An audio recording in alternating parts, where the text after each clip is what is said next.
What's up, guys? We're back. This time in the morning. I work later this evening today, so we got some time to jump on this morning and do some work. So yesterday wasn't a great day. We didn't even get through the daily problem. Sometimes those are challenging though. Like I don't know. I mean, I'm still new and I'm still trying to work out all the patterns and everything and trying to learn. So that's okay. But today, since I do work better in the mornings, we're going to try to do at least 3 problems today. So this is probably going to be a little bit of a longer video. Probably around 2 hours, maybe, something like that. But we're going to try and build our confidence a little bit. We're going to probably start with the problem that we didn't finish yesterday. And then I'll probably look at a few easy problems just, around the platform or whatever, and then we'll probably attempt the question of the day. Probably be another tough one, but that's okay. So we'll go back to our text file here. What will we stuck at take K of each character from left to right. Oh, wait, hang on. We forgot. We need our celestial object of the day.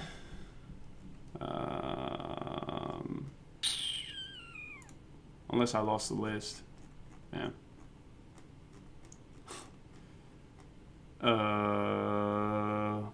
Looks like I lost the list, but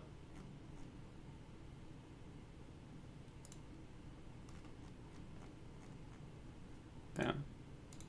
What was that list?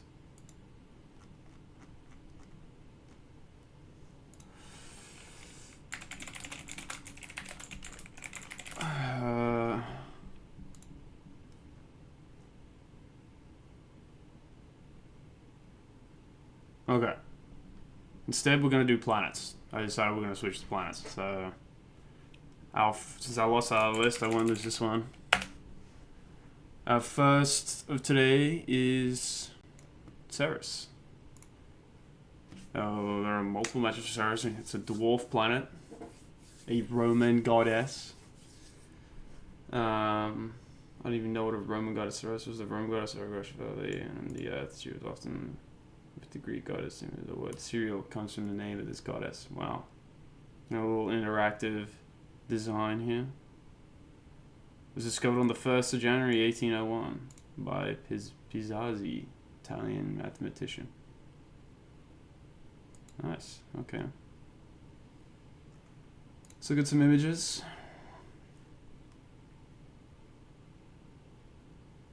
I wonder what this is, like. The dwarf planet with giant surprises. Is it a moon of like something? I don't even know.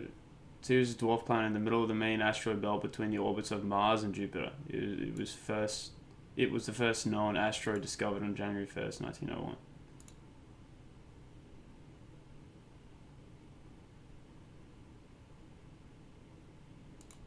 Oh, interesting.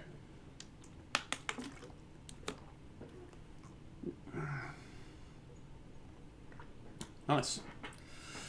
Okay. Well, that's pretty cool. Let's see where it is. Right out here. Nice. Okay. Alright, well, let's get straight into it. That was a great, cool planet. Or asteroid, whatever you want to call it. So we're going to head back to our take K of each character from left to right. Man, this problem was frustrating yesterday.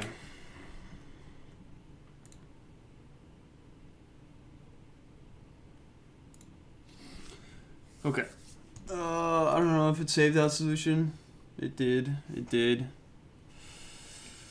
So what we got to yesterday, when we were thinking about it, I remember the hint.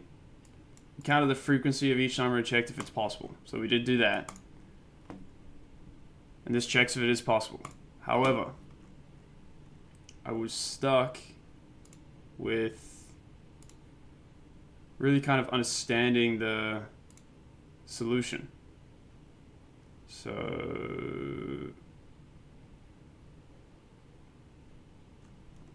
I'm going to take a look. Welcome back. I'm going to take a look again at the video and really try and concentrate and understand the solution. And then we're going to come back to it and see what we think again. Back and let's write some more Leetcode today. So today I'll solve the problem. Take k of each character from left and right. Interesting problem today. I'm not going to lie, this one did kind of piss me off just a tiny bit. I went down the wrong path for that. The idea is relatively simple conceptually. We're given a string that only consists of 3 different characters, A, B, and C, and we're given an integer k. What we want to do is basically we have a pointer here and a pointer here. We're allowed to choose characters from either end of the string. So if I want to, I can pick this A, and then I'd have to shift my pointer inward, and then maybe I could pick this A as well, and also maybe this B as well, and then my pointer is over here. And then maybe from this side, I pick these 5 characters, and then my pointer is all the way over here. Let me use green. I chose these 3 characters, and then I chose these 3. These are the ones that are remaining. And this is the solution to this problem because that variable k equals 2 that we're given means that we want to choose at least 2 occurrences of each character A, B, C. So if you count up what we have so far, it looks like we actually have 4 A's, and for the B's, we have exactly 2 of them. For the C's, we have exactly 2 of them over here. So in total, we chose 8 characters, and this is the minimum number of characters we have to choose in order for us to have at least 2 of each character. It looks like we have a couple extra A's, but that's not a problem because there wasn't any way to avoid that. This pointer, sure, you could have shifted it to the left, but then instead of removing an A, like an extra one of these 2 A's that we have 4 A's, you end up removing the B. Same thing with this pointer. If you keep shifting it, you're not going to remove these A's first, you're going to remove a C. And we actually need every B and C that we have. We didn't have any extra of those. So I'm going to briefly show you the train of thought that I had,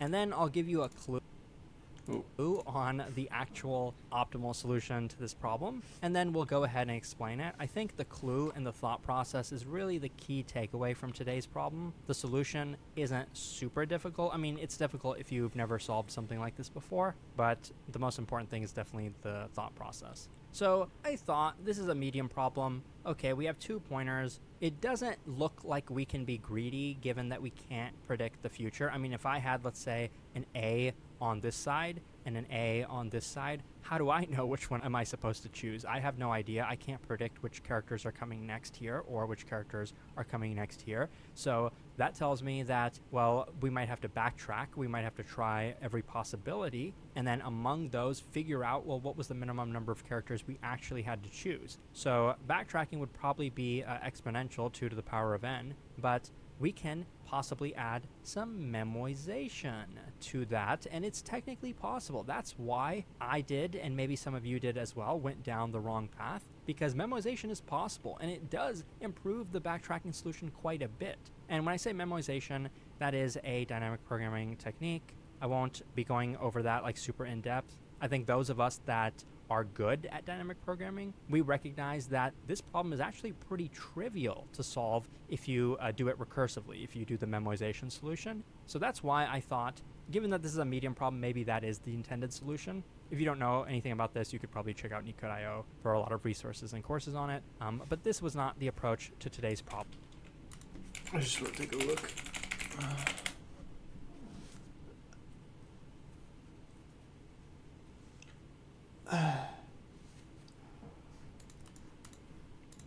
Because if we were going to do memoization, the parameters we'd be passing into that would be a left pointer, a right pointer, and we'd probably have to maintain the count of 3 different characters, A, B, and C, and we'd have to obviously count each of those separately, and the max count of each of these, even though we just want at least k occurrences of it, it's possible we might have a large number of A's, a large number of B's, but not enough C's. So in the worst case, the size of each of these could be up to n, proportional to n at least. Same thing with right, same thing of left. Like, these are going to be proportional to n. So this solution, I think roughly, like in the worst case, would be something like n to the power of 5, even with memoization. I don't usually look at the constraints of the problems, so I didn't actually quite catch this. But if you have the length, which in our case is what n is, in the worst case, it could be 10 to the power of 5. Well, if you raise that to the power of 5, you get, I think, 10 to the power of 25.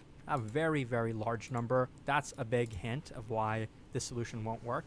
I usually don't look at the constraints, though, because in interviews, you usually don't get constraints. So before I started implementing the solution, I just took a peek at what the intended solution was for this problem. And then as soon as I saw the hint, which is like the pattern that this problem falls into, I immediately knew what I had done. I had made a classic blunder. The clue is this. This problem can be solved with the sliding window algorithm.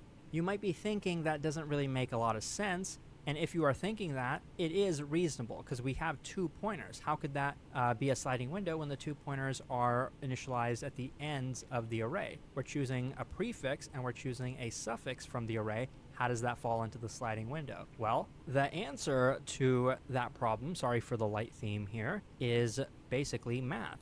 There's this long-ass LinkedIn post. Well, it's not that long, I guess, just a couple sentences that I made. But this is a very, very useful technique when it comes to Leetcode problems and honestly just problem solving in life. Invert. Always invert. If you're solving a hard problem and you don't know what to do, invert the problem. What that means in this is think about the problem in reverse. What we're trying to do is choose the minimum number of elements. Well, I guess this was that. The minimum of these such that the count is greater than k for A, B, and C. Well, we could take that problem and think about it in reverse because, yeah, we can't predict the future as we have the 2 pointers we're trying to shift in. But if you think about the problem in reverse, you could also say, well, this is the region, the elements that I did not choose. I want to maximize this window because instead of thinking about 2 separate parts, a prefix and a suffix, I now only have to worry about 1 contiguous part. That's a little bit more easy to reason about. At least in the context of code. When it comes to the math, it's going to be a little more tricky maintaining the counts because think of this. We want to maximize this window such that the counts of this region and this region still satisfy this condition down there. So how exactly do we do that? Well, first you have to recognize that if we have this window, within this window, all we will have is the count of characters inside of the window. But we want the count of characters outside of the window. How do we get that? Well, again, I think conceptually it's pretty simple. I'll just draw a picture because I think this is probably the easiest way to explain it for most people. Imagine I have a circle. And then imagine inside of that circle, I have a little circle here. I just want the area of everything inside of the big circle except for everything inside of the little circle. Now you tell me, am I gonna somehow write a formula to compute the area of this region from scratch? That seems hard to do, but it seems a lot easier just to take the area of the entire circle and subtract from it the area of the little circle. That's what we're going to do. That little problem-solving technique, which I think is relatively simple when you think about it in these terms, is exactly what we're applying to this problem. In other words, I'm going to get the total count of A, B, and C. And then, as I have my sliding window in here, which we haven't really discussed how we're going to implement that just yet, but as I have that window, then let's say I have this window, and let's say inside of this window, I'm maintaining the counts of A, B, and C, and I have that. That's my current count. Then it becomes pretty straightforward to calculate the counts of characters outside of the window. You just take the total minus the current count. Okay, so now how does that help us? Now, let's just assume we have a straightforward way. Given a sliding window, we can easily calculate the counts outside of that. What are we trying to do? We're trying to maximize the window starting from every possible position such that the counts outside are greater than or equal to k. As long as that's the case, we will be increasing the window. So now I think it falls into a very simple sliding window problem template. If you're not familiar with this, I don't expect you to easily understand like how a sliding window works. I think that's what a lot of my other videos are for. Also, you can probably check out the Leetcode advanced algorithms course for equal to k. What are we trying to do? We're trying to maximize the window starting from every possible position such that the counts outside are greater than or equal to k. As long as that's the case, we will be increasing the window. So now I think it falls into a very simple sliding window problem template. If you're not familiar with this, I don't expect you to easily understand like how a sliding window works. I think that's what a lot of my other videos are for. Also, you can probably check out the Leetcode advanced algorithms course for a few lessons on the sliding window approach. But now that we know all this, the problem is straightforward. Start from the beginning over here. Make the window as big as you possibly can so that the counts of everything else satisfy the condition. So my left pointer is here. I'm going to keep shifting my right pointer. I'm over here. This window is valid because the counts here are valid. Now if I shift it one more time and then I have this is actually not valid anymore because we need exactly 2 B's and we just gave up the second B. So there's only 1 B left here. So this is actually not invalid. Now we would be shifting our left pointer. And so then the next time we would be over here. The left pointer would also be over here.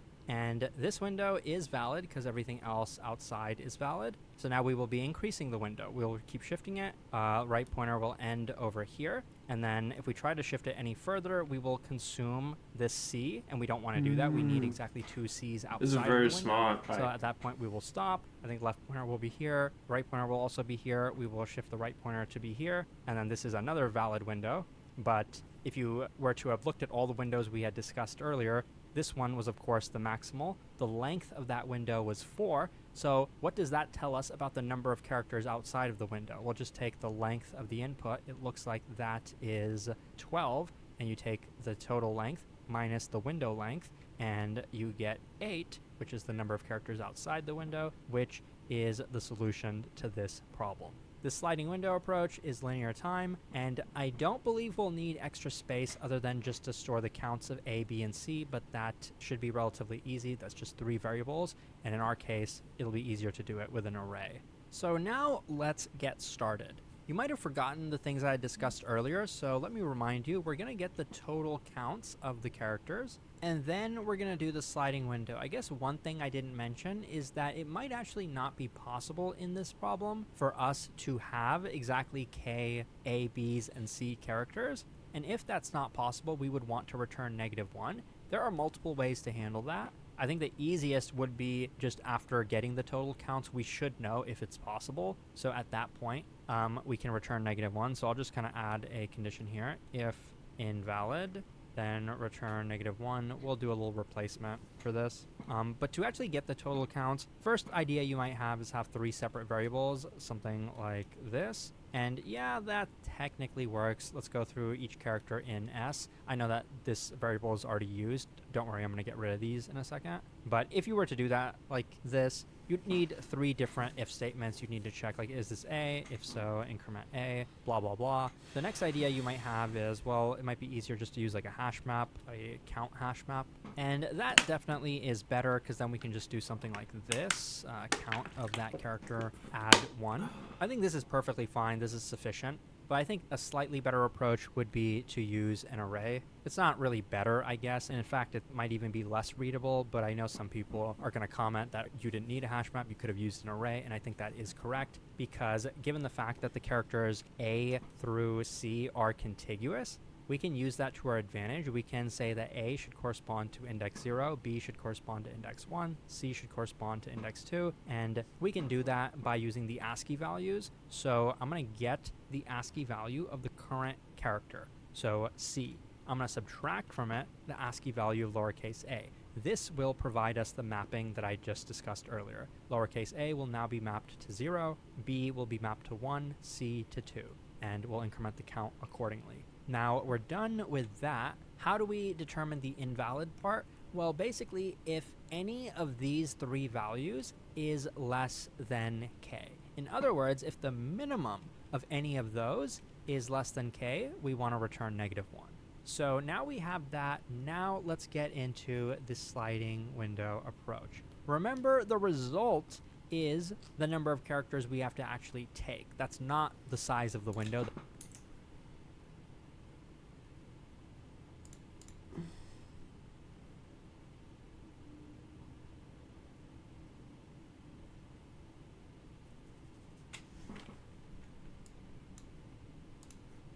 That's the opposite. That's the inverse of the size of the window. So we're trying to minimize this, so we're going to set it to infinity. And then we'll actually take. That's not the size of the window. Let's get into the sliding window approach.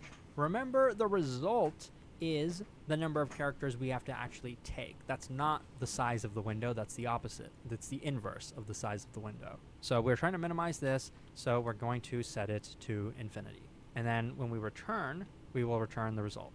Now, my sliding window template is pretty simple. I always have a left pointer out here. In Python, I do for r in range length of the input, which is the string s. And as I take this character, s at index r, and I say now this character is a part of my window, I'm saying that the characters outside of the window now have been decreased by this amount. By this character, if this is lowercase a, then the counts outside of my window should be decremented by 1 for lowercase a. So here, that's what I'm going to do. I'm going to say count the ASCII value of this character, because we do want to do that mapping I talked about earlier. So the ASCII value of this minus the ASCII value of lowercase a should now be decremented by 1. So now this count variable tells me the count of characters outside of our sliding window. And I want my window to always be valid. So if I see that by taking this new character, this one character, I have now made the outside characters invalid, then I'm going to say while the minimum of the count is less than k, let's shift the left pointer. Let's slide the window. And the reason I only need to consider the minimum is because I assumed that count was valid by the time we started the sliding window approach. Because if it wasn't, we would have returned -1 in the first place. Assume something like this. Let's assume that the counts were 2, 2, and 2, and assume that k is equal to 2. When I decremented the count, I only decremented one of them. All 3 of them were invalid, so if I decremented the count, I only made one of them invalid. I only set like this one to be, let's say, invalid, and it's 1 now. So rather than having like 3 if statements to check each of those positions, I can just, once again, just take the minimum. So there we go. And don't forget to actually update the count as you shift the left pointer. So let's do this. By shifting the left pointer, we are removing the character at position left from the window. So like this. And if we're removing it from our window, we're adding it to the characters outside of the window. So we're actually going to do a +1 here. Remember, we're solving this problem with inversing the problem. So now, outside of here, after this loop is done, we assume that the window is valid. It might be possible that the size of the window is actually a 0, but technically that would always be valid. So we will always just say result is equal to minimum of itself, as well as the length of the string minus the size of the window. The size of the window will be right minus left +1. Up here, we don't need to say while the left pointer is in bounds or anything like that. Sometimes you do. We'll actually never get an index out of bounds error, because if our window became of size 0, it's always going to be valid. So as soon as the left pointer reaches the right pointer, this loop will stop anyway. So we're done there, I believe, and I think this is the whole code. Let's give it a run. As you can see, it works and it's pretty efficient. This is the optimal solution. There might be some like micro optimizations you can make here.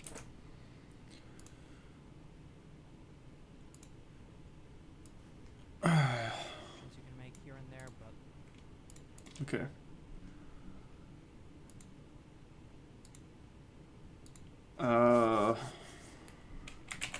Right in range length.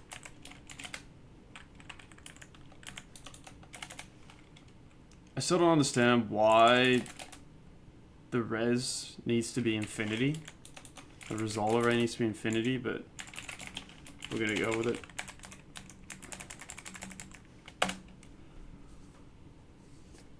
Range, oh whoops.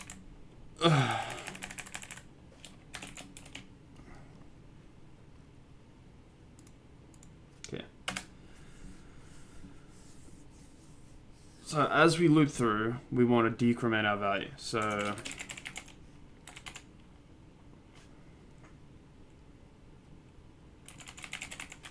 that's right, minus equal to 1.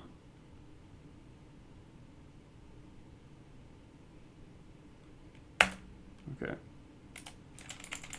How do we get the min value in the hash min value in dictionary Python?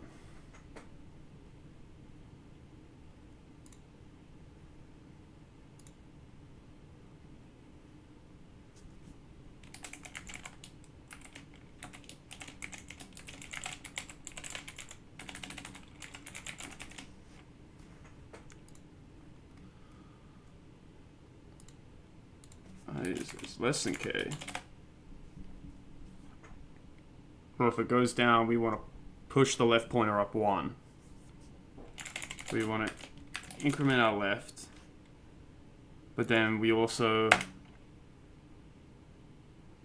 want to include the new value. So that's right. Oh, sorry.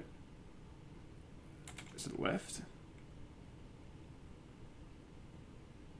I think it is left, yeah. Yeah, because we want it. Yeah, because we're moving our pointer. Okay. Res is equal to min res.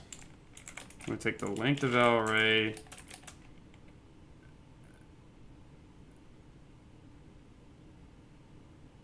We want to minus the right minus left inclusive plus 1. I think I'm doing this wrong there. This should be over here. Yeah. And we want to return the result. Oh, I saw that as soon as I ran it.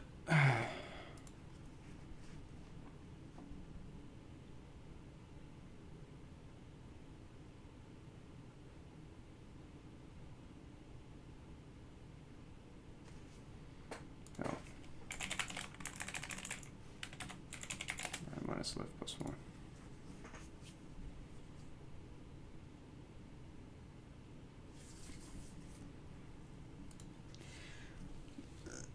So that's a really interesting problem. To really think about that is just like incredible. Like the way that he thought about that problem is just insane. Like, I just don't understand why we need this. That's what I don't understand. I want to know why.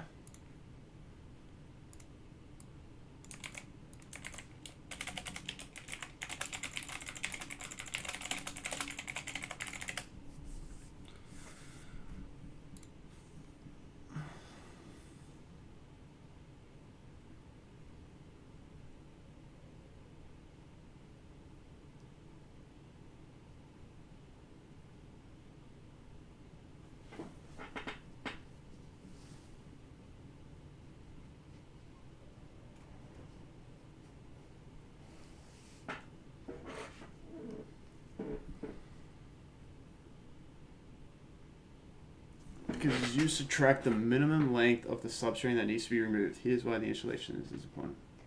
Initial value for comparison and refining.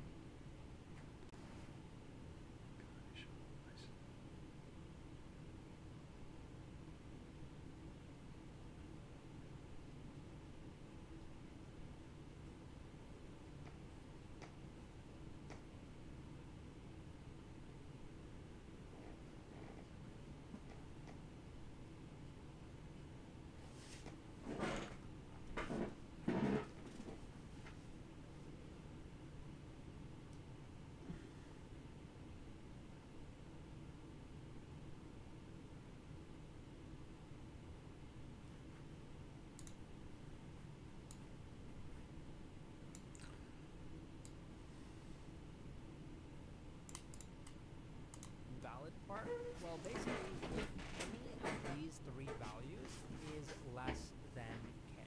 In other words, if the minimum of any of those is less than k, we want to return -1. So now we have that. Now let's get into the sliding window approach.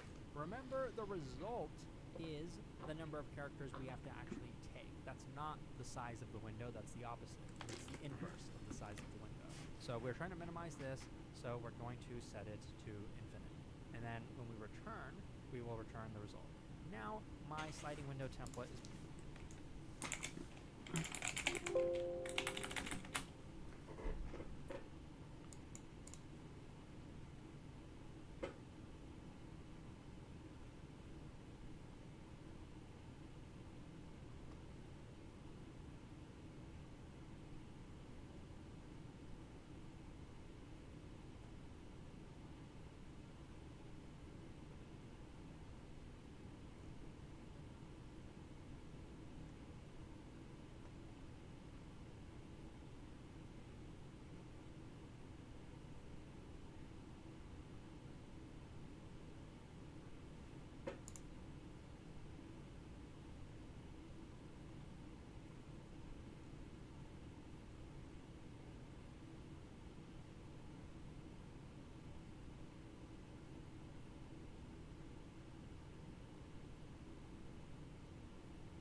An interesting solution. That was I'm actually generally really impressed about that. I would have never thought about that. It's cool that they think about it like in the inverse. I just like what I don't understand is that like how you like think like that. Like I don't like bro, like how do you like just think of that like as a solution? Like you're just looking at the problem and you're like, "Oh, I think I can do it inverse." It's like, bro, like I don't know if I'm just like it's probably that I'm just not like good enough yet, but it's like it's just so smart to like think of it like that. Like I just like crazy, bro. All right.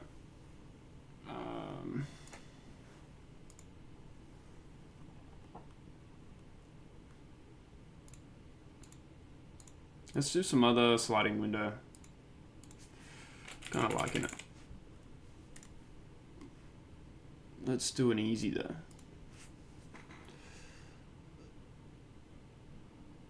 Longest nice substring. Take a look at this one.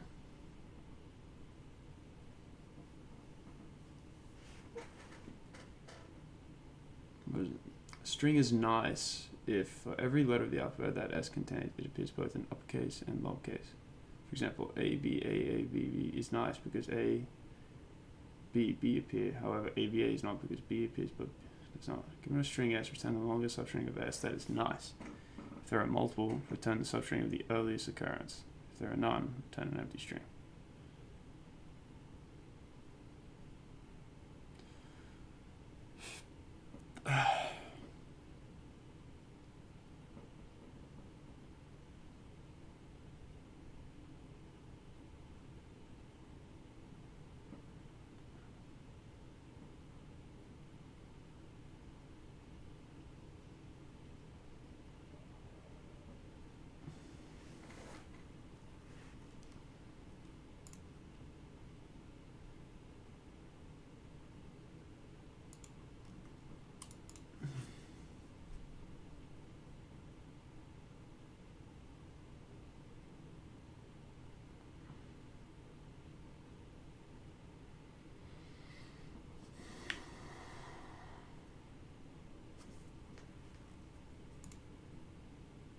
That's what I was thinking, a hash map.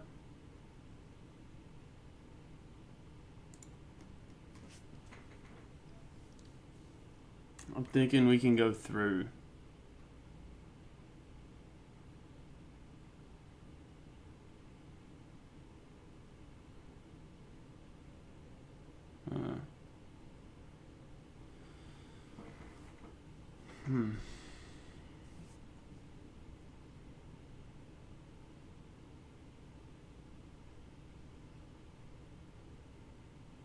Trying to think of an approach for this.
trying to think, man.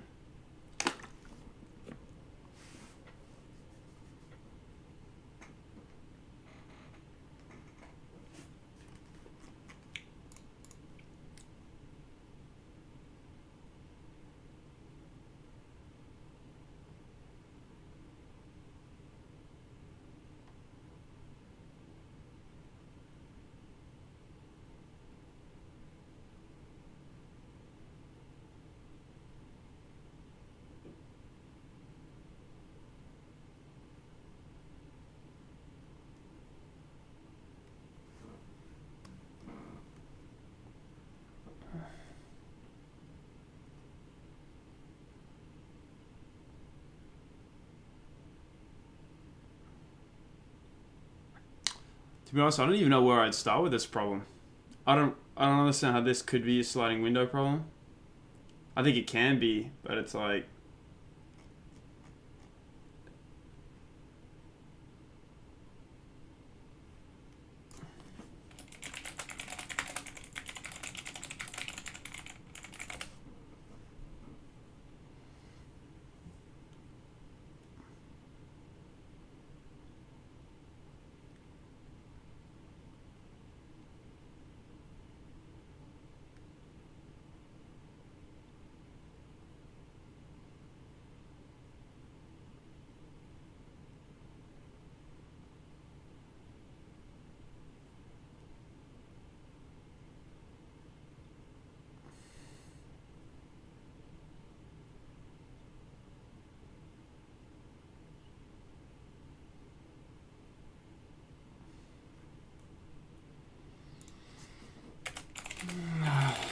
For I in range length S.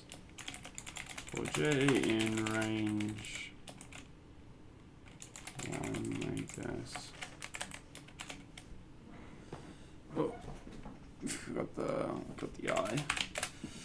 Like plus run range like this. I'm gonna attempt the brute force solution here.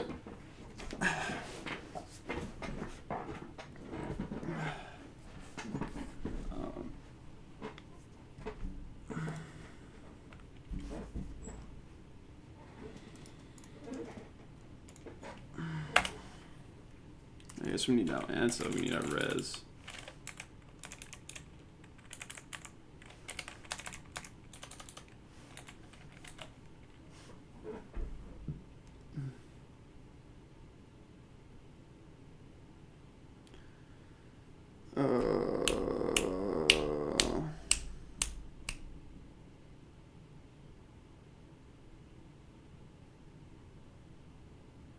Man, I don't even know what I do from here.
Maybe I might have to...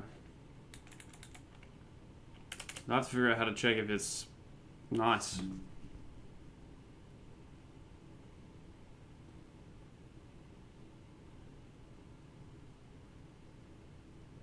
it easier? No. Yes.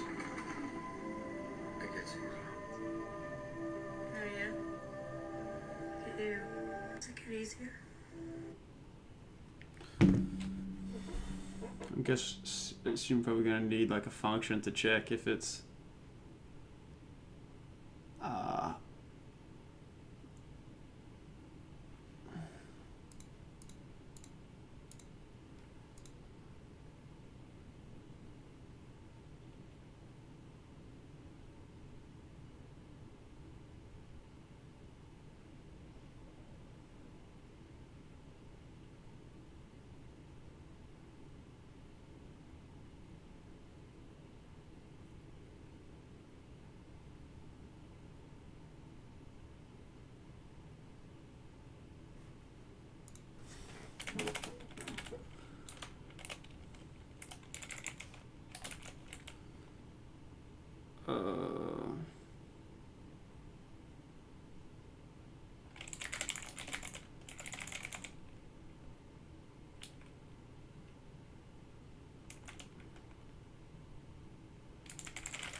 yeah, we want to.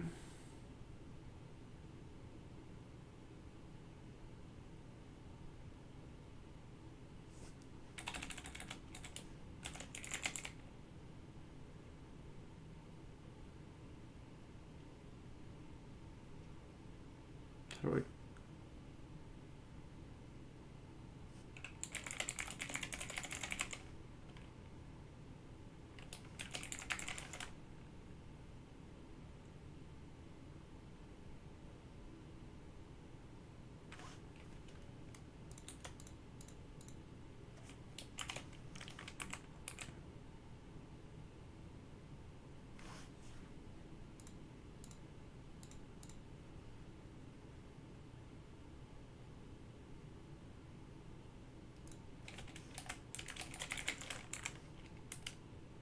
I don't think that. I think this is automatically true.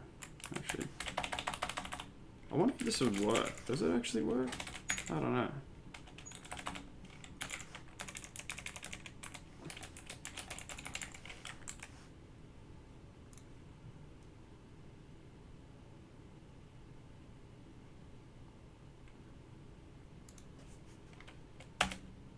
So if it is a substring, then we want to check the substring length is bigger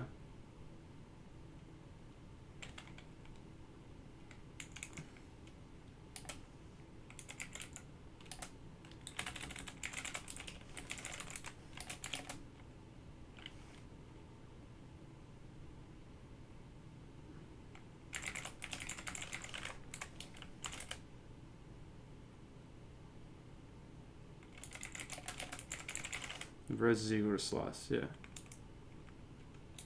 Alright.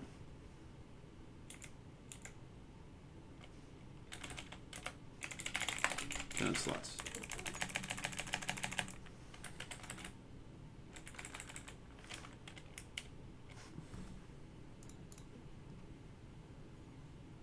Oh no, we want to return res. What am I doing?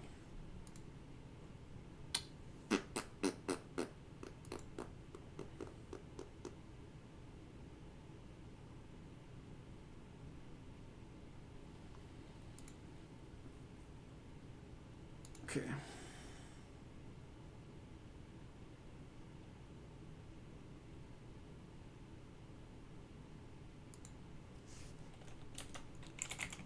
Now we want to create our functions here. How do we want to do this? Hash map, maybe?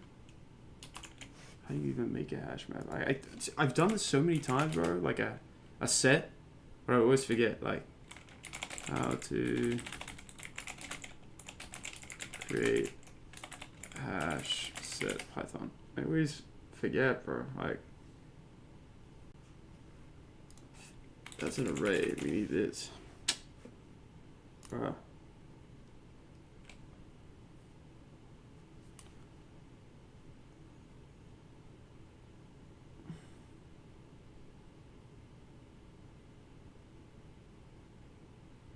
But won't we get a duplicate value in this? Would it be better to use an array?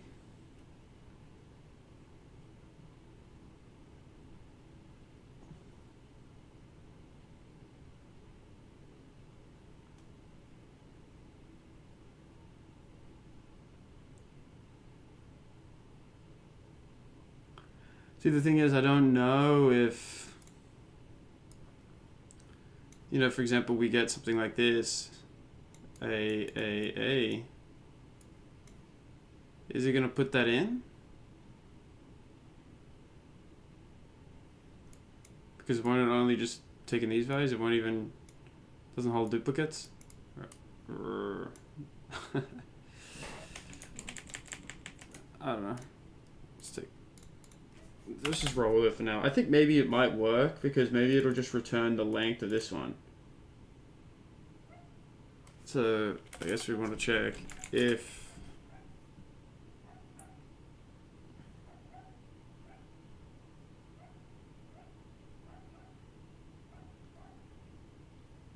see, how do I check if it's a lower enough case?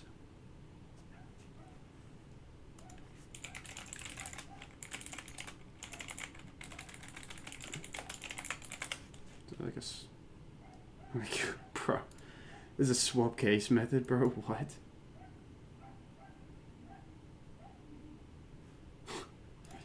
If hashy dot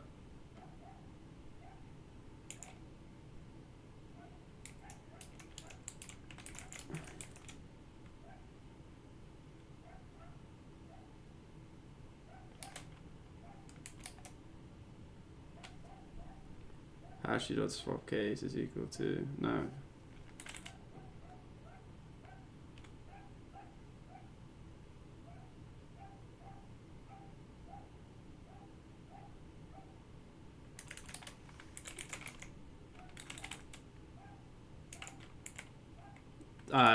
This is definitely wrong. I didn't even. How am I going to do this?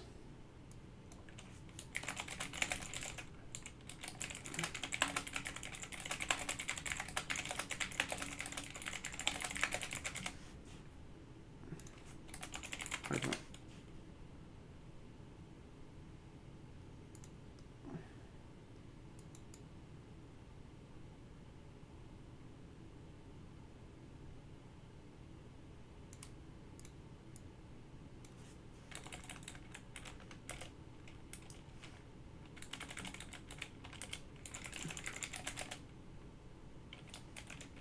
Oh, we didn't pass in the slice here.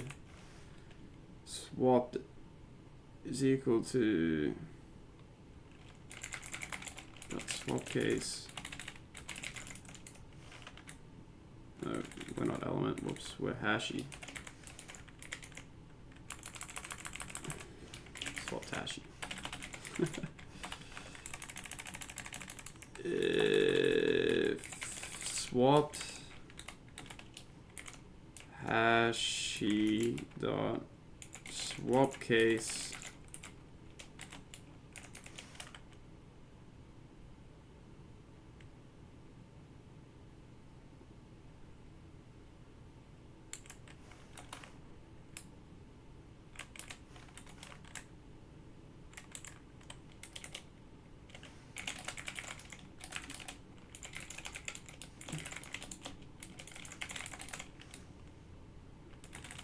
No, she just does not equal swap tashi.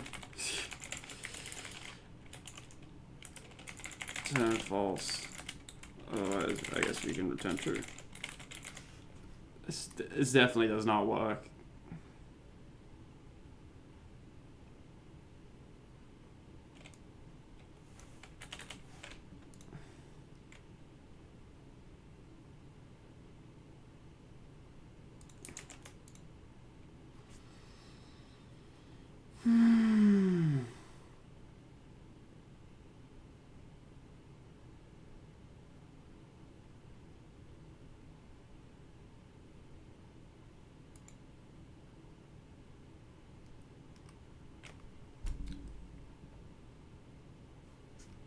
Alright, bro, I don't know what I don't know what to do from here. I'm gonna need some debugging help. Oh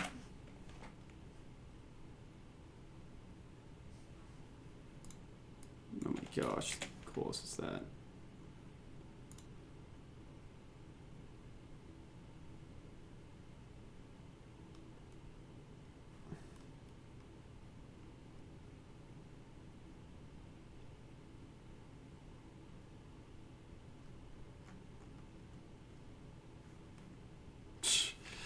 Bro, I defined it inside, bro. Oh my god, dude. Jeez.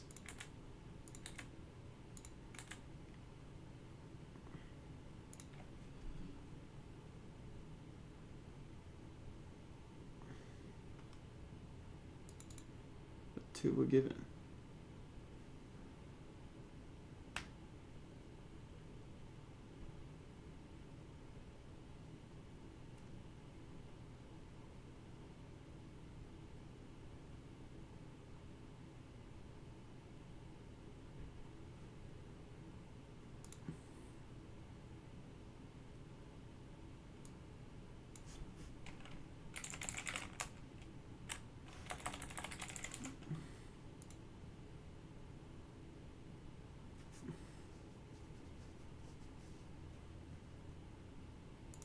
Of course, I missed the self.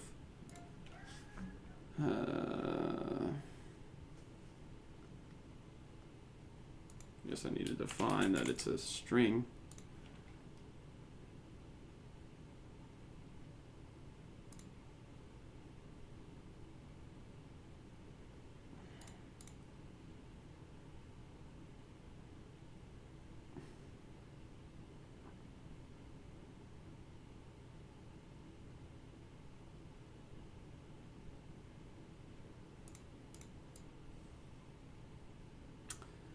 Yeah, I totally messed that up, man. Char and hashi if char dot swap case char dot swap case not in hashi. We want to return false, otherwise we just return true. Oh, bro.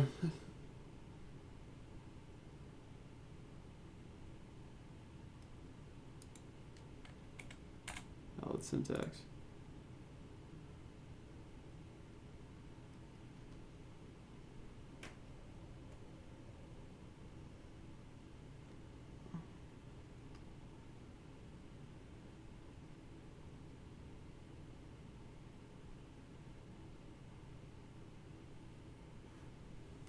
What did I miss?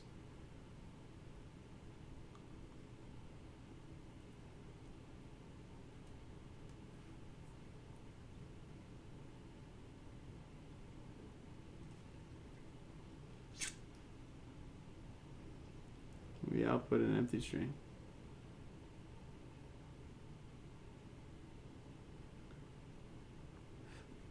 Why is it outputting an empty string?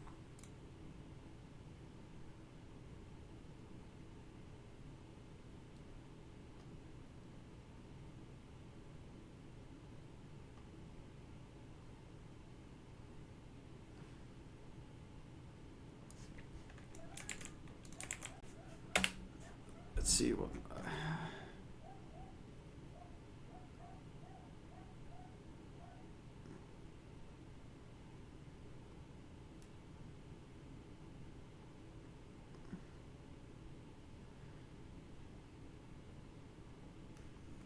slicing wrong?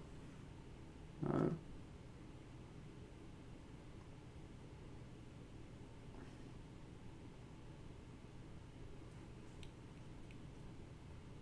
It says I'm missing the Jaith character.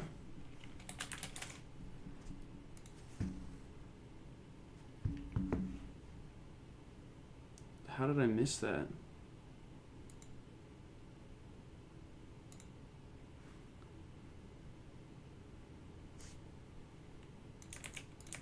I actually don't know how I was off. Can you explain why I was off? I actually don't know.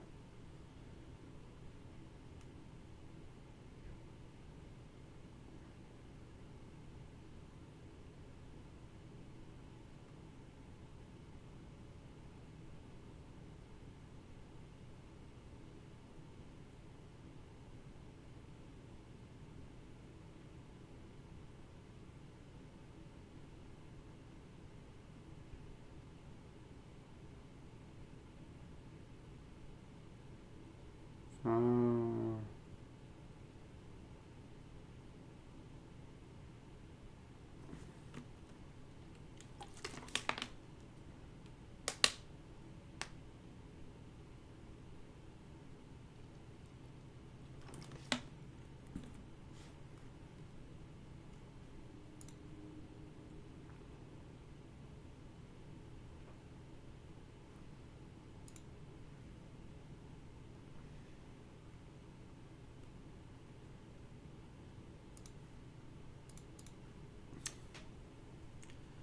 Interesting, bro. Interesting.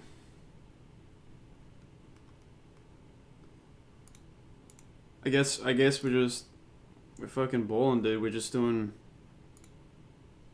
sliding window problems, man. Oh, whoops.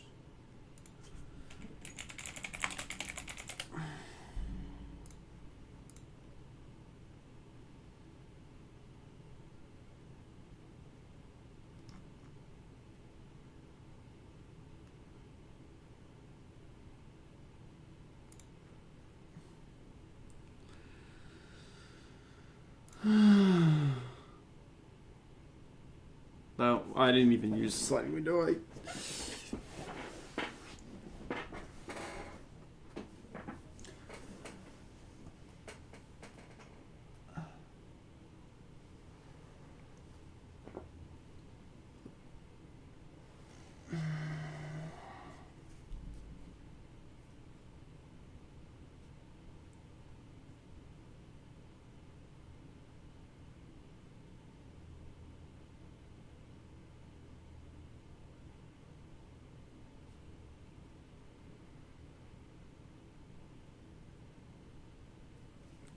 Continuous sequence of characters in a string.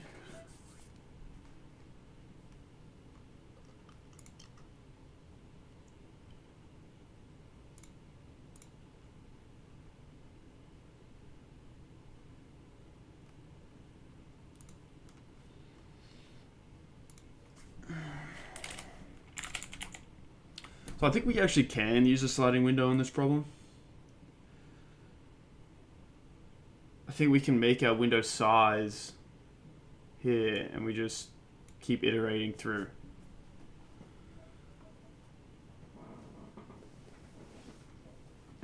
Right? I mean, I think. Oh, can we store it in there?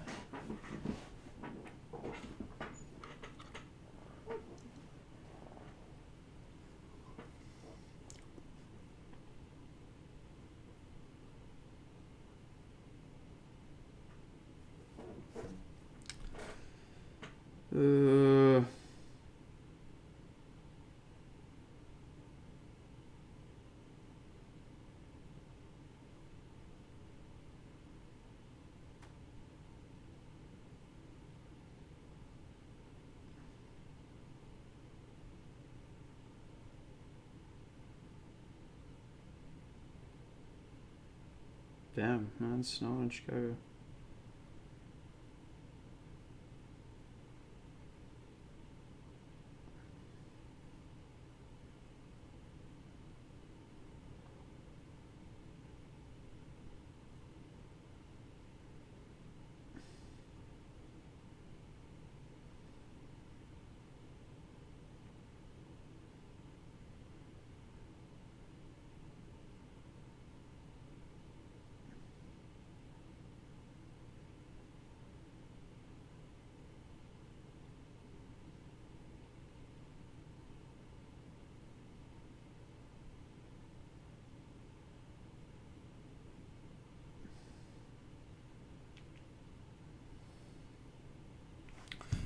All right.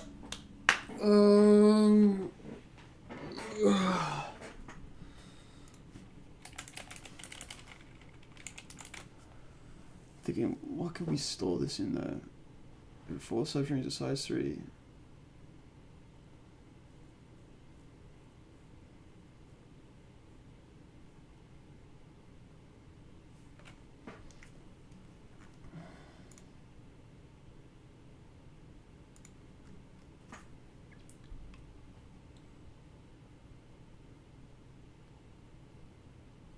I guess we could.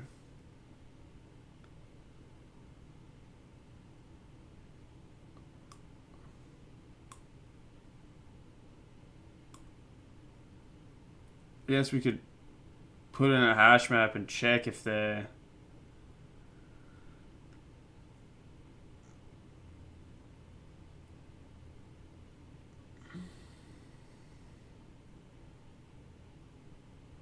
We could kind of do the same thing that we did in the last question. We could do like a fucking brute. Oh, sorry. We could do a brute force approach and just use a helper function and check everything. Instead, I kind of want to use a sliding window approach just to, learn the sliding window technique.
How can I do this, bruh?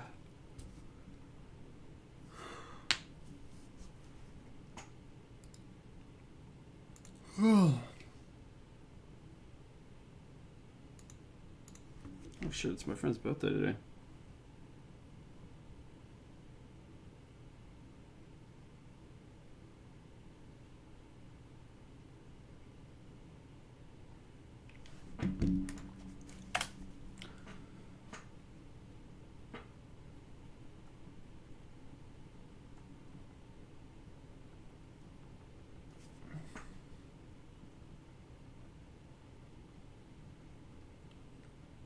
How are we gonna...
String equal to...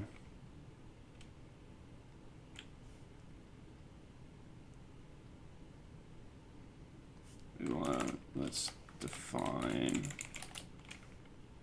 helper function.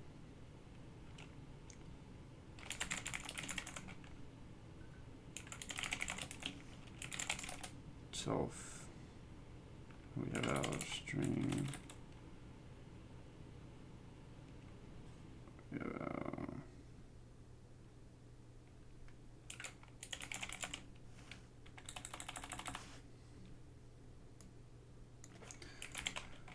rename this to substring. Keep it easier.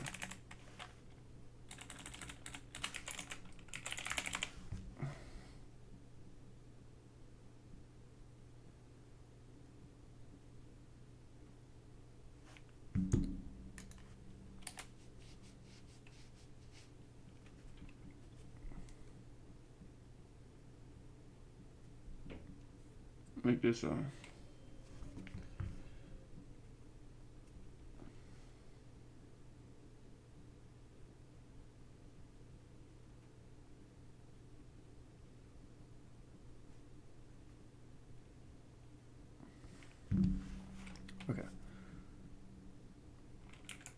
I'm gonna put a substring. This is string. I'm gonna return a boolean.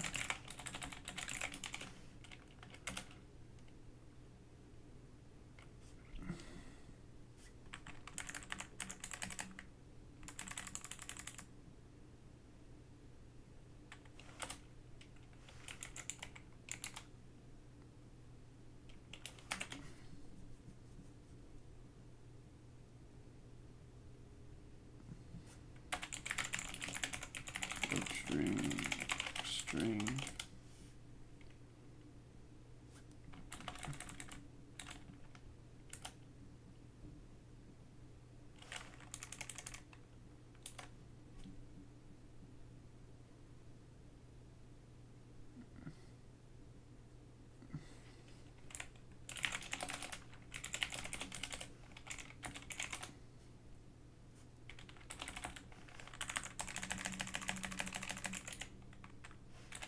Substring there.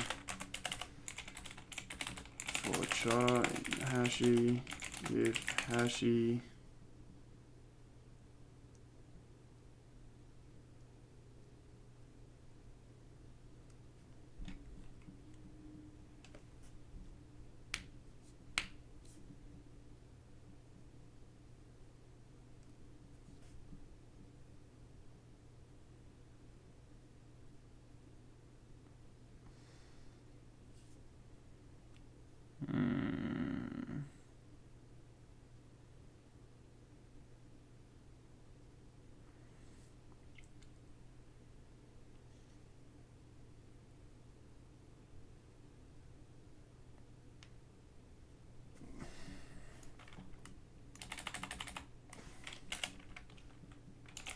Can I just print the hashy?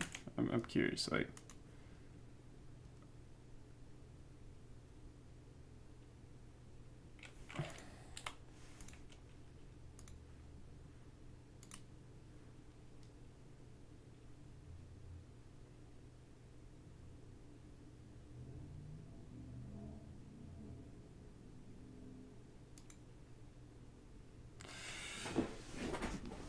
See, what I don't know is that if I put this substring into hashy, if it's going to have duplicate values in it. I guess. So I'm trying to think a way around this. Like, if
here we wanna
this isn't gonna work.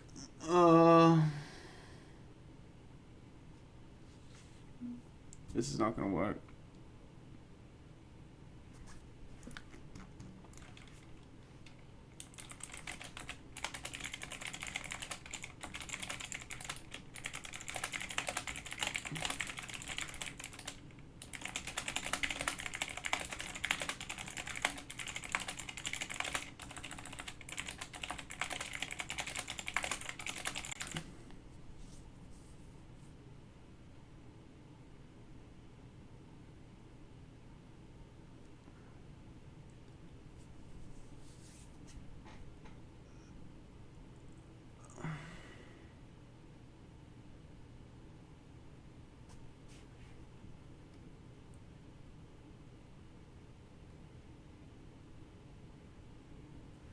I think I'm gonna have to use an array instead.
Check. Let's just call it check sub. So this is way easier.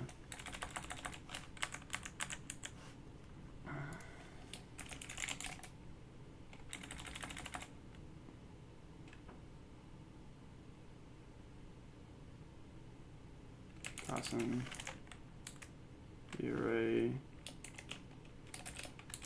return boolean. Oh shit, we don't need to do that here. Then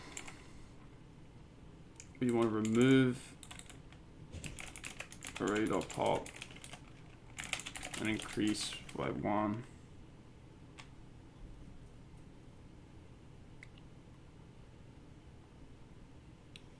Increase by 1.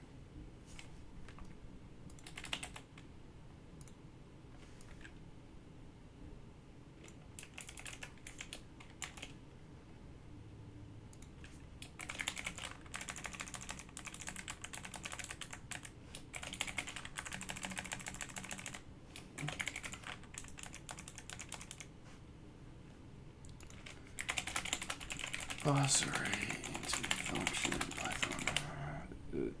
Same.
Turn.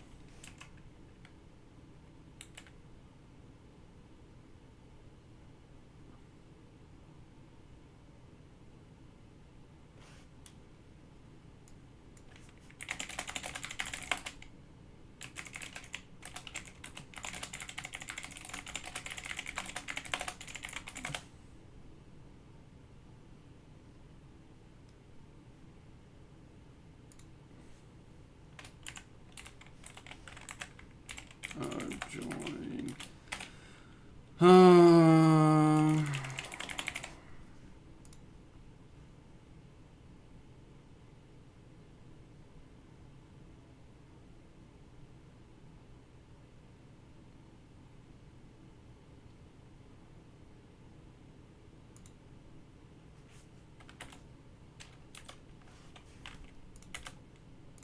We mean unexpected intent.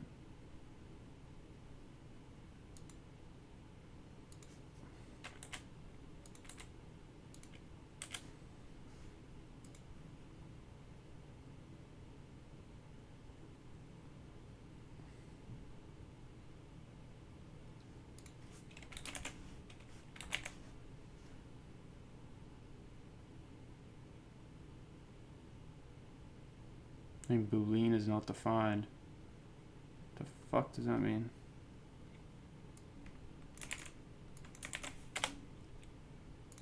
What do I do here?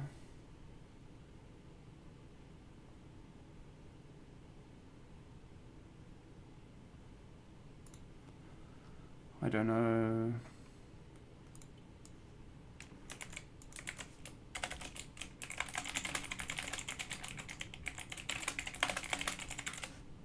What am I doing wrong here?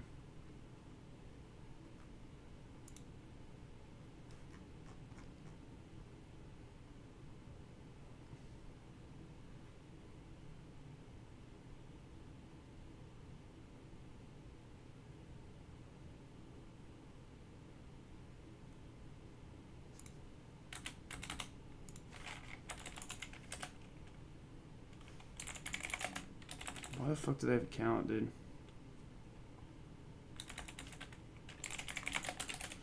Let's just add this. first. Well, I messed up the append. Array dot append. That's right.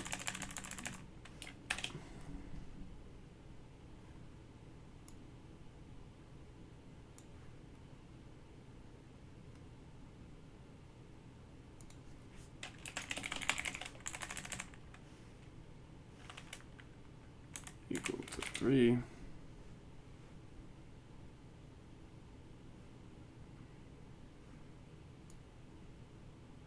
Oh, we're returning. Oh shit, we're just.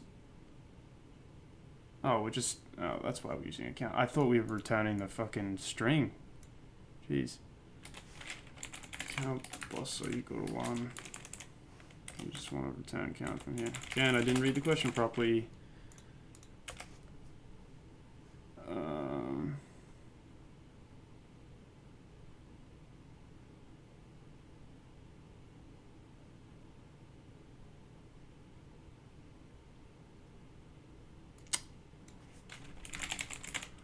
Plus check sub array.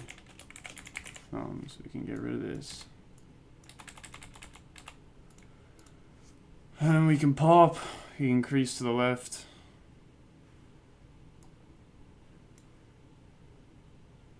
Turn count, this looks good, hashy. Okay, so I was right when I was talking about this, I don't need this. If I put in a hash, it will automatically remove it, so I can return if length hashy equal to length array.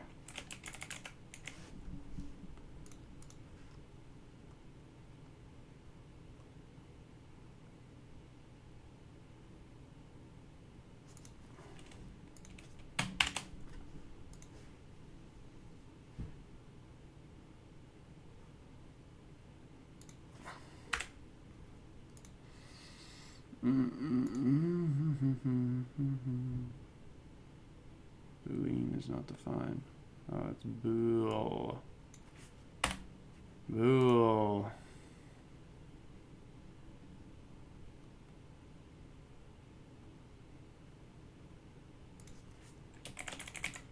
Array nums. Oh, didn't have array nums in here. Array nums. Array nums.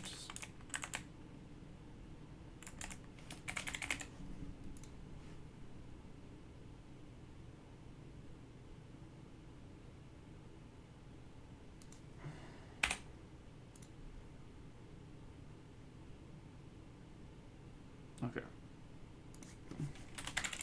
Can we just pop left? Pop without a range.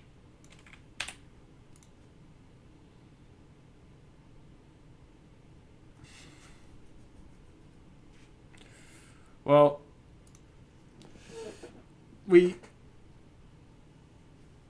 look, I'm gonna say that we solved that because we did. but my syntax is just horrible, and I need to get better at it. But we had the general idea about what we needed to do, you know, and we successfully implemented the sliding window, so that's good.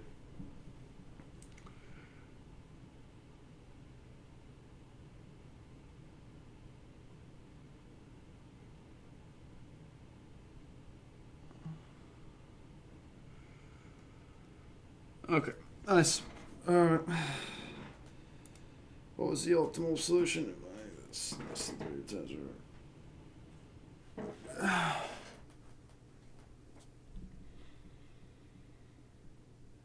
See, bro, I didn't even know. I didn't even realize that we were counting, not just returning the string. Like, bro, what? Like this is less than 3.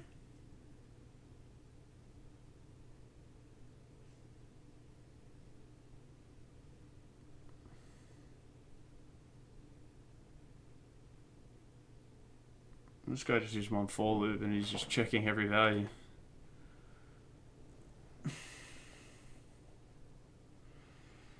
I'm gonna use the sliding window though, so get destroyed. Whatever. Anyway.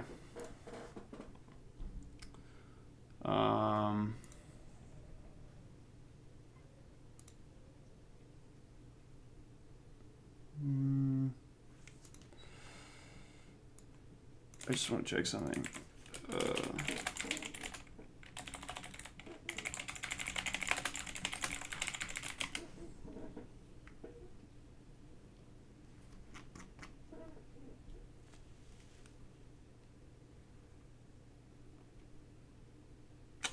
See, I was just checking if left was actually needed here, because I don't think left was needed.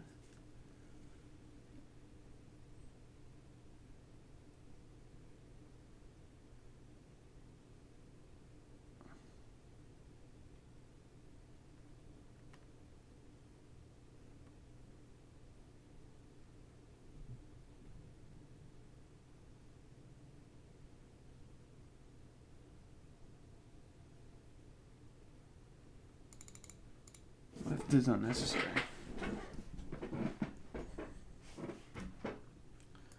Let's check some of the other solutions.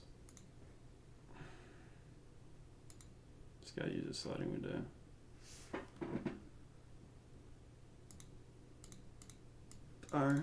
Let's see that. Well, R minus right minus left plus 1 is greater than 3.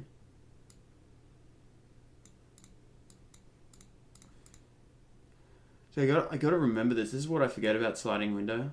Is this? It's right minus left plus 1 inclusive. Like, I should have used this to calculate the window, but instead I'm just checking if it is equal to 3. You know, like, I should be getting better at that.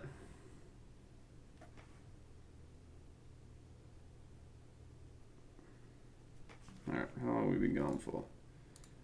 An hour and 30. I reckon we do one more problem.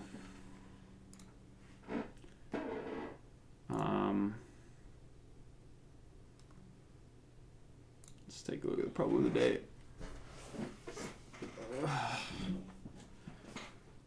And we'll probably get some lunch. Oh, jeez. 3,139 online, bro. What? 2D array, so I assume it's probably backtracking.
Let's check out 102 problems, baby. Yeah. Let's go.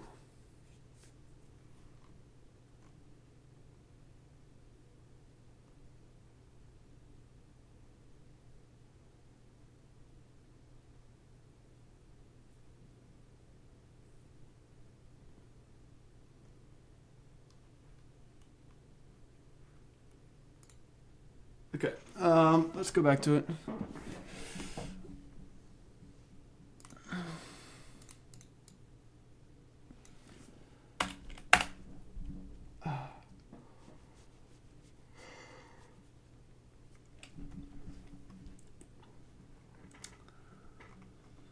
See, where I barely even know how to work with grids.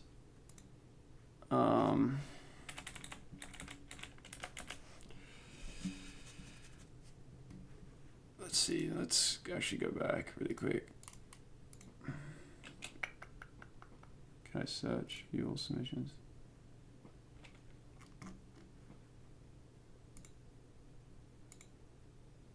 Can we do Sudoku? Sudoku.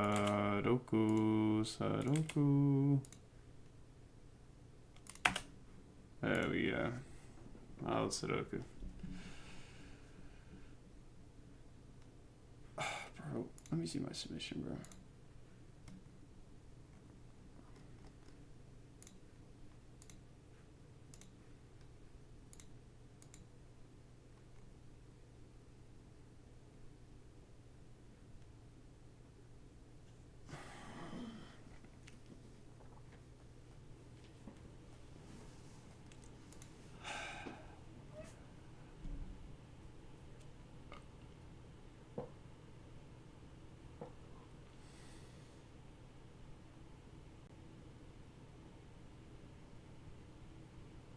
Honestly, bro, I'm so bad with matrices, bro. I've only ever done the Sudoku one. This was when I first kind of started doing Leetcode, and I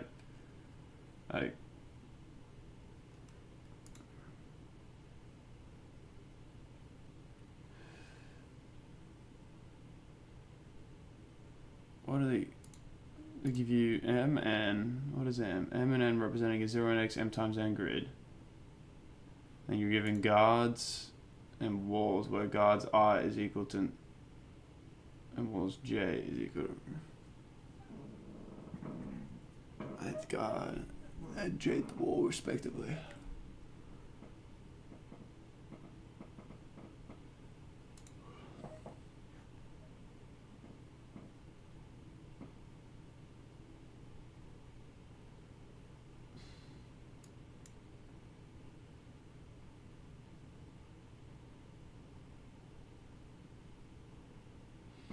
Hmm.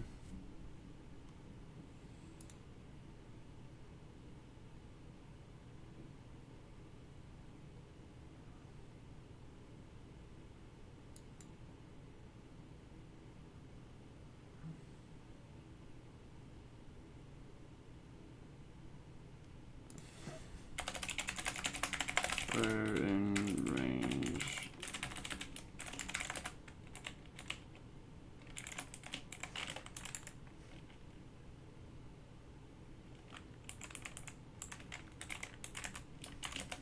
Local in range length and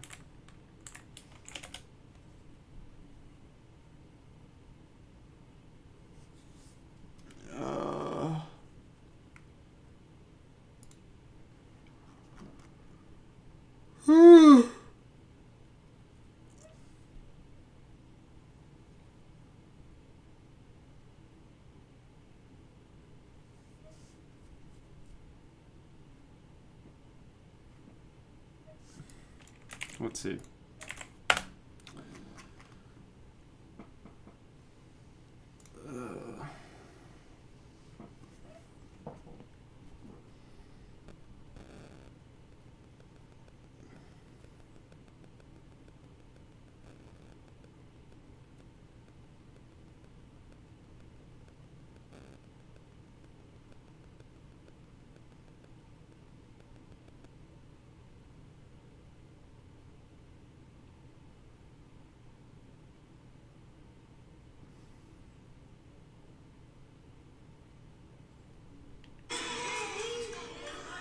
Jeez.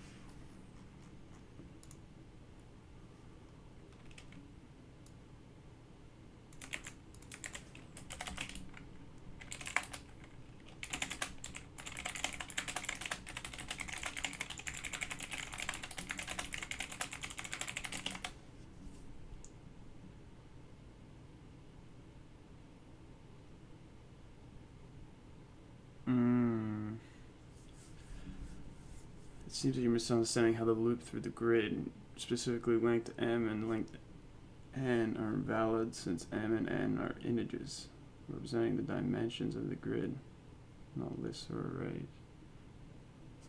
Oh my gosh, that makes me look like an idiot now. So we need to make our grid. How do we do that?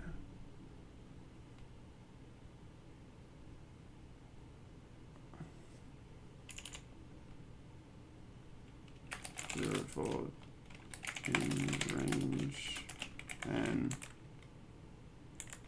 then we do a for in range n. But I'm kind of confused what this is doing.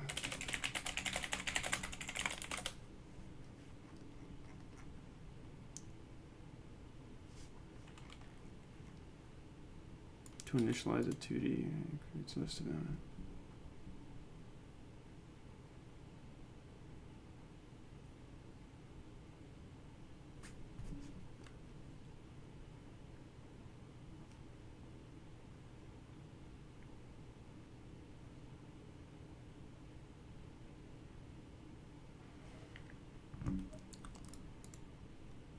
Okay.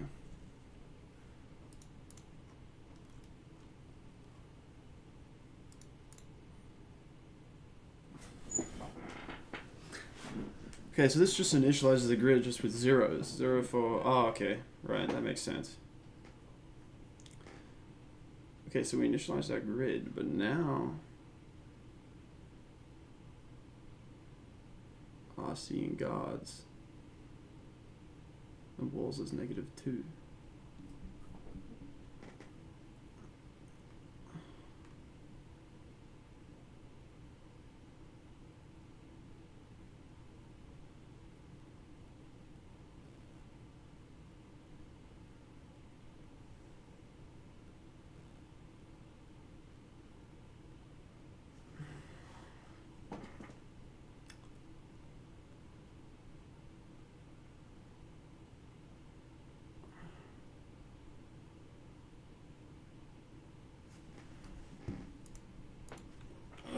Oh.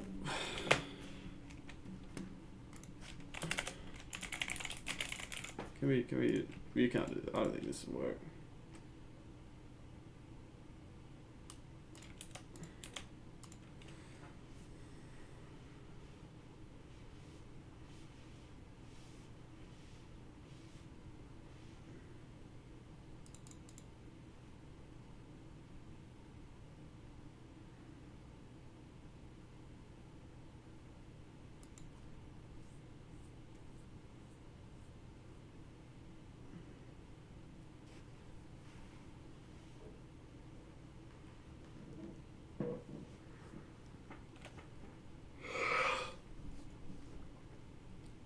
Initialize our grid. Now, how can we initialize our guards?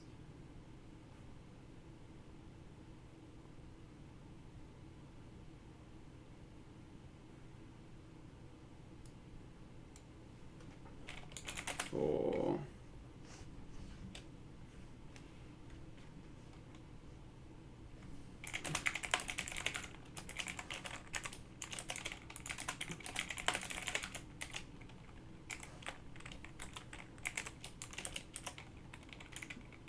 if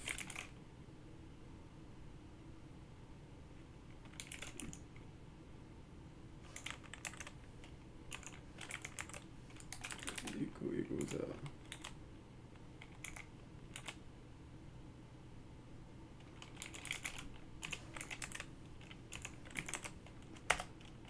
J, then we want to place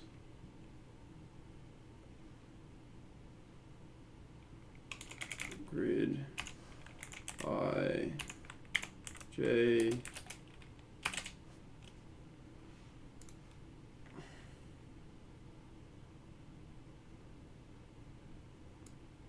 sorry N M. No, that won't work.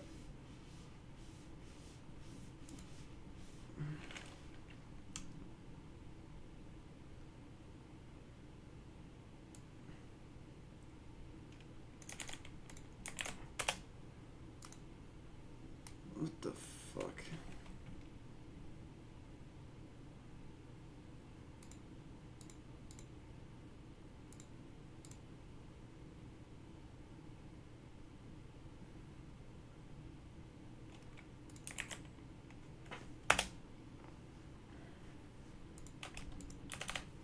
I guess we're doing the guards here.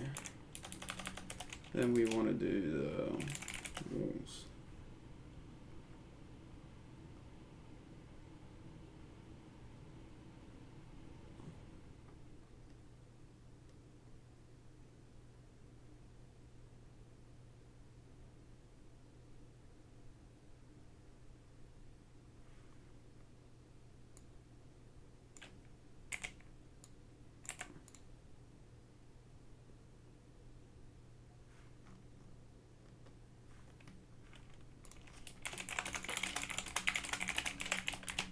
It says,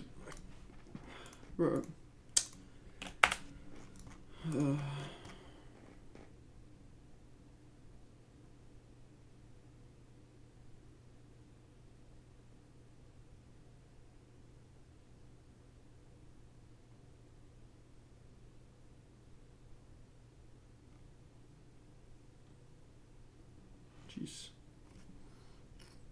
For RC in guards. Oh my gosh.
Got it.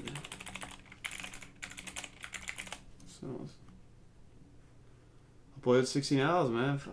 Dude, these guys, man. Hey everyone, welcome back, and let's write some more neat code today. So today let's solve a problem. Count unguarded cells in grid. This is kind of a fun one. It's more fun to just think about the problem rather than coding it, to be honest, because coding it is pretty repetitive.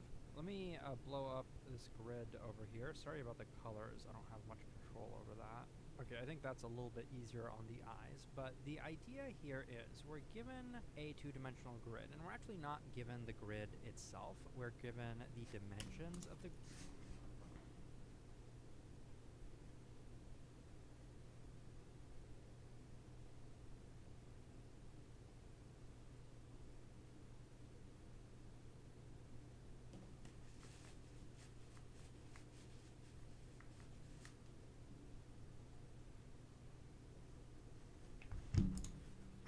So for this example, we are given m equals 4, n equals 6, m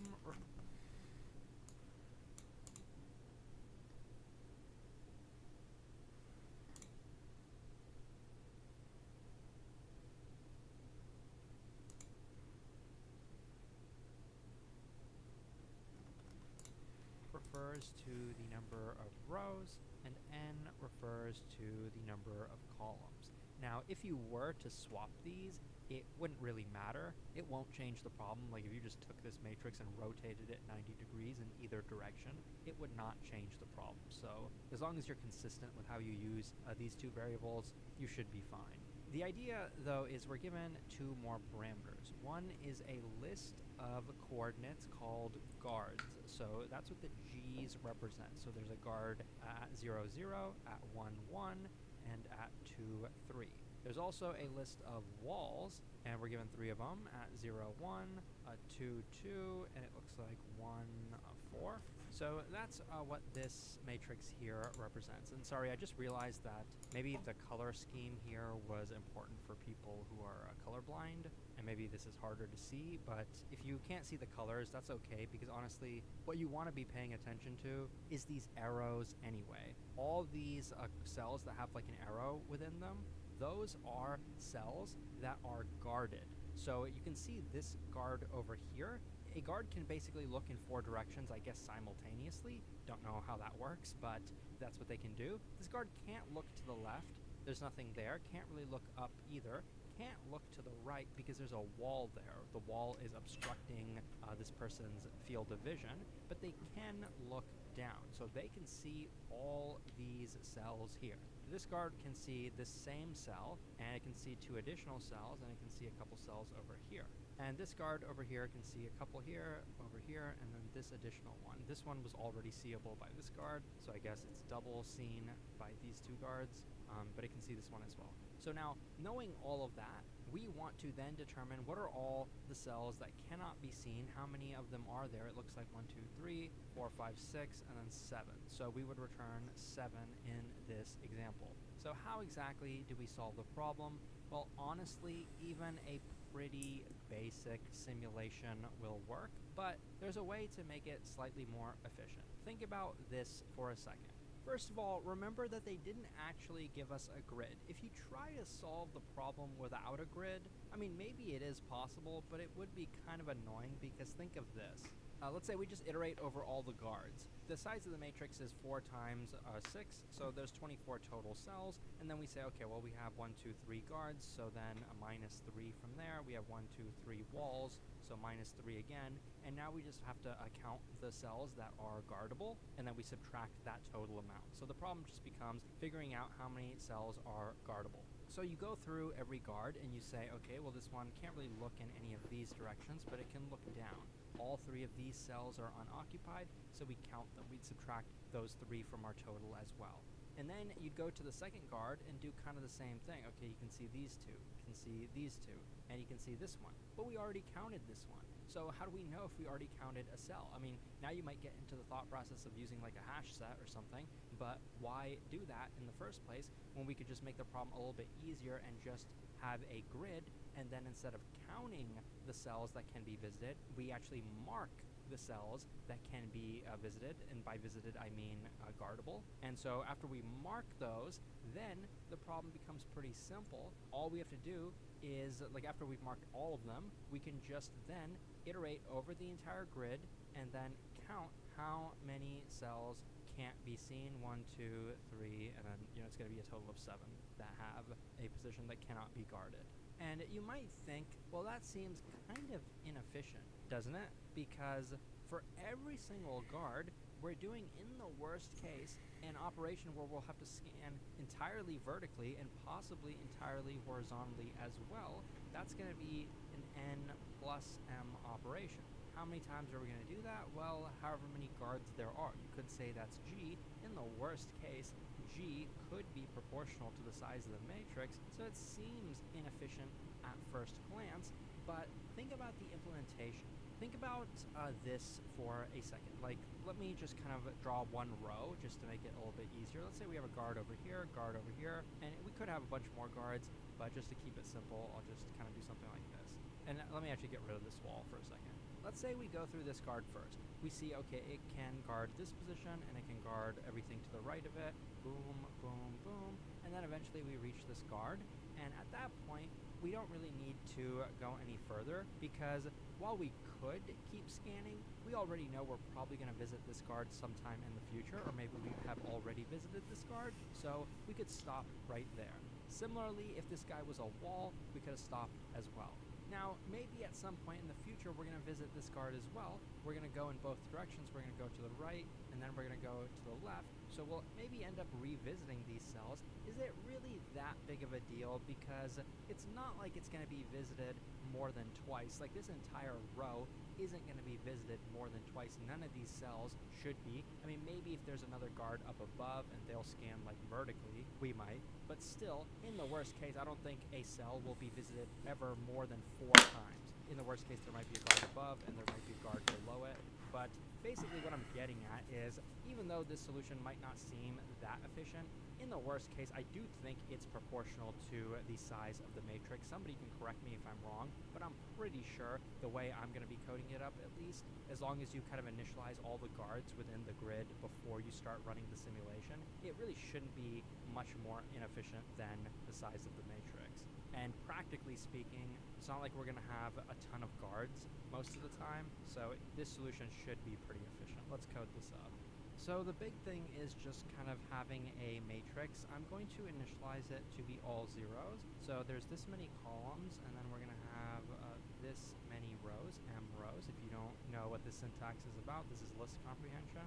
I cover it pretty in depth in my Python for Coding Interviews course. It has a bunch of interactive lessons if you're interested in that. But we're going to be representing 4 different states within this grid. Let's say 0 is free, let's say 1 is a guard, let's say 2 is a wall, and let's say 3 is a guardable position. We kind of need to distinguish between this and all of the others, so it does make sense to give this its own state. And then we add the guards and the walls to our matrix. So let's say row, column, and guards, because guards is a list of pairs. We're unpacking the coordinates of each guard, and then we're going to mark that guard with a 1. We'll do the same thing with the walls, just like this, and we'll mark that with a 2. So now what we're going to do is iterate once again actually over all the list of guards, like this, for row, column, and guards. And then we're going to run a helper function. I'm going to call it mark guarded. So for this particular position, we know there's a guard here, so we're going to go in all 4 directions. I'll define that helper function up here, call it mark guarded, passing in row, column, pair. You might think, well, looks like I'm kind of having 2 similar loops here. Why don't I just throw this in there? Or maybe move this above the loop over here, and then I can combine these 2 loops. No, that's going to make the solution inefficient for reasons I kind of talked about earlier. That is going to sort of break the guarantee where a cell will only be visited at most 4 times. If we don't do it that way, we could end up in a situation where we keep visiting the same cell several times. And the reason for that is because in this function, we're now going to go in all 4 directions. So let's say from left to right. So I'm going to say for row in range r plus 1, because we know this is the coordinate we're at. We want to go left to right. I guess this is really going top to bottom because we're incrementing the row. But we're going to go from row plus 1 to the last row. So we'll say m. M is the number of rows. And we want to basically mark all these cells as guardable. So we want to say row, column, and so this was the coordinate of the guard. So here we actually want to use this variable that we're calling row. I know the variable names are a little bit confusing, so just kind of have to be careful about that. This is the guard row, and this is the direction that we're going in. So we'll mark this with a 3. Now, remember, there is a case where what if we had a wall? Well, at that point, we'd stop iterating. So if we say grid of row, column is equal to 3, we want to stop iterating. Or sorry, not 3, a 2. Walls are 2. But same thing if we see a guard. At that point, we don't have to continue looking. We know that that guard will be able to see in that same direction anyway. So at that point, we'd be able to stop. So I'm going to put a break statement inside of this condition. And I'm going to change this equality to an in operator. If this is in either a 1 or 2. If it's equal to either of these, then we want to break. And so I want to do the same thing that I'm doing here, except going in the opposite direction. So what I'm going to say is here, starting from row, or rather I want to go from 0 to the row, but I want to go in reverse order. So I'm going to do this, reverse. And remember that in Python, the row here is non-inclusive. So we won't actually be visiting the starting coordinate. We'll go everything to the left of that, from right to left. This looks correct to me. And if you're unfamiliar with some of these like tips and tricks I'm doing, I believe I do cover them in my Python courses on Leetcode.io. So now we want to do the same thing except shifting the column. So I'll say for column in range from column plus 1 up until n.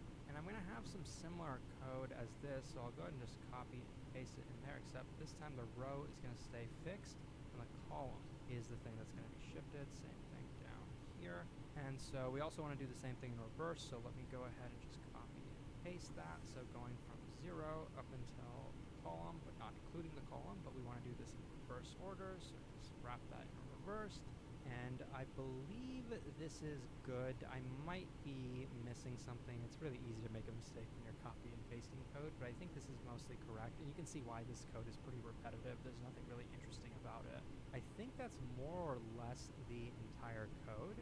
Well, almost all of it. So now that we've kind of updated the grid, we've set the state of the grid. We just have to count the number of unguarded positions. So I'll set that in result. That's what the count will be. I'll go over every position in the grid. I don't actually have to do the positions. I just need the value of each position. So I can do this in Python for every row in the grid.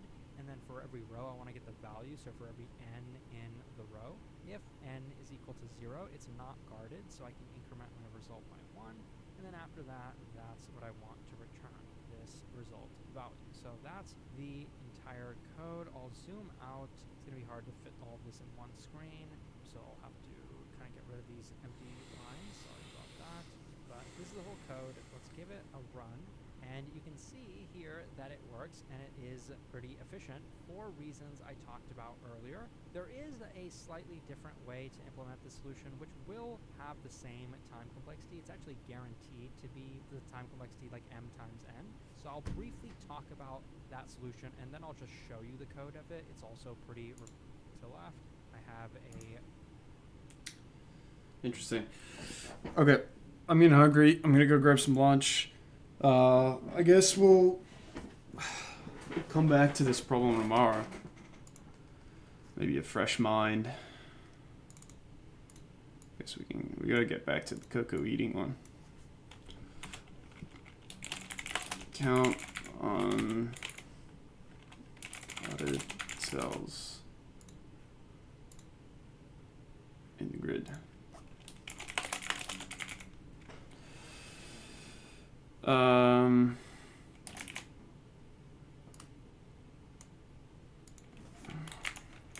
Okay. Yeah. Appreciate you guys watching. I'll see you tomorrow.